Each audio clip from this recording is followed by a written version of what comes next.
Well, it's been a violent summer in the city. The latest murder, a man gunned down this morning in a drive-by shooting in Rexdale. Torontonians are asking for answers and are looking to all levels of government to help make our streets safer.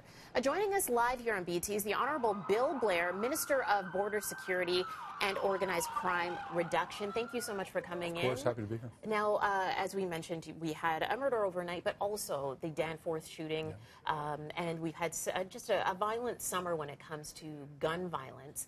And when it comes to you, you're so familiar with the city itself and the illegal guns as well that are coming across the border. What's being done to try to stop that flow? Actually, a great deal, and I think it's important to keep things in context. We've had some very tragic and violent incidents, and I understand completely the concern of the people of Toronto about this increase in violence that they're experiencing. But in context, Toronto does remain one of the safest large cities in North America. But there is a great deal of work that's going on. And with respect to the illegal guns that are showing up on our streets, frankly, there's two very important sides to that. One is the interdiction of the supply, and we've invested a lot of money at the border through the Customs Border Security Agency and through the RCMP doing investigations to deal with those individuals who illegally smuggle guns into the country. We've also brought forward new legislation to make it, I think, a far more accountable system of firearm registration so that the police can conduct their investigations and to encourage responsible gun ownership. So, and that work continues. And as you saw also last week, or 2 weeks ago, the mayor and the police chief put additional police resources, and those boots on the ground can also be critically important in creating a safer environment for the people of Toronto. But we also have a lot of work to do in this city on reducing the demand for guns. It's one thing to reduce the supply, but you have to reduce the demand. And you do that by going into the communities where this gun violence is most prevalent, and you change some of the social determinants of crime and violence. You create opportunity and jobs and provide, quality services and, different choices for those young people that are currently getting involved in gangs to make better choices. They also see that there are some individuals who are suffering from serious mental illness, and that can, in some rare circumstances, also lead to violence. And so we have to do everything we can to make sure that those people are kept safe and the city remains safe. So reducing the supply and reducing the demand for the guns is part of a broad effort.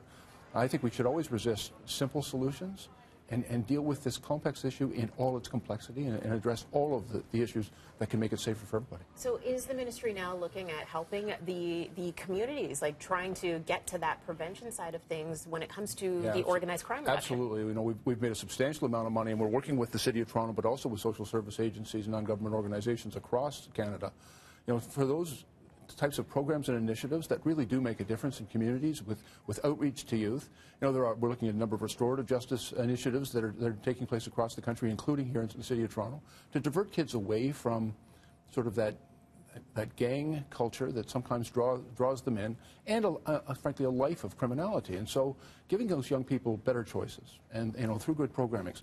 But it also involves significant investment in improving housing, improving social services and access to those services, and also addressing issues of social justice in communities, because where young people feel that the justice system doesn't provide justice to them and that they don't have a full and fair opportunity to participate in society, they can make very bad choices, and it can lead to violence in our communities. Right.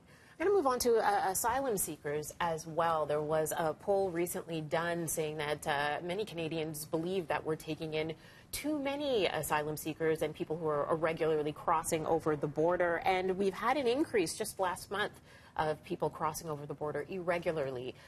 How is this being worked out and being something that's being stemmed as well at the border? Let me assure you that this is something that's being very aggressively managed right across the country. And what we've seen worldwide is the largest migration of refugees in the world since 1961. It's a very significant global phenomenon. Canada is being affected in part by decisions that are being made external to Canada in the United States and in other parts of the world.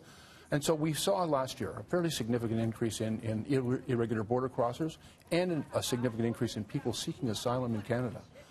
The law in the International Convention to which Canada is a signatory and Canadian law requires that if a person presents themselves at our border seeking asylum, they are entitled by Canadian law to due process. But we manage that very carefully, and that all people coming into this country are subject to rigorous security checks to make sure that there's no issue of criminality or risk to the security of the population. And we also have a responsibility for people seeking asylum to ensure that they're treated with humanity and dignity. The province, though, has asked for $200 million in help. Is that something that's going to be provided? And I will tell you, we've had discussions, and we've been working with the province and the City of Toronto. We've also, a very significant impact of this issue has affected Quebec and the City of Montreal. We've been working with the our provincial partners and municipalities. I was recently in Toronto just last week, providing funding to Toronto for some of the extraordinary costs that they've experienced, and also ensuring that we paid for temporary housing shelters so that the people who required it had that available to them.